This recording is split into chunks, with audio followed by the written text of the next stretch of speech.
बच्चों को अप्रिशिएट करेंगे बच्चा उतना ही ज़्यादा अच्छा वर्क करेगा। डे फर्स्ट से कभी बच्चा अच्छा वर्क नहीं करेगा। फर्स्ट ऑफ ऑल तो पेंसिल की ग्रिप ही सिखानी है ना, बच्चा जैसे मर्जी कलर करे।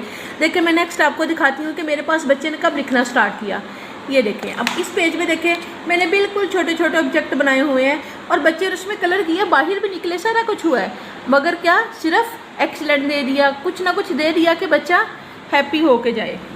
मैं आपको इसके बाद कलर करने का तरीका बताऊंगी कि बच्चे को कैसे कलर करवाना है। ये देखें ये छोटे छोटे ऑब्जेक्ट है और जब बच्चा कलर करे तो बार बार आपने उसको अप्रिशिएट करना है। वेरी गुड, एक्सीलेंट, वाह बड़े प्यारे किए हैं। आज तो मेरे बेटे ने कैंडी खानी है, ये वाली कैंडी खानी है, इसमें ये वाला कलर है, वाह ये बैलून है ज़बरदस्त, और ये वन ज़बरदस्त। वन कैसे होते हैं? अच्छा कभी आपने फ़िश देखी है? चले फ़िश में कलर करें। मैंगो तो बच्चे खाते ही हैं। मीन के हर एक के साथ कोई ना कोई आपने स्टोरी जो है वो क्रिएट कर देनी है।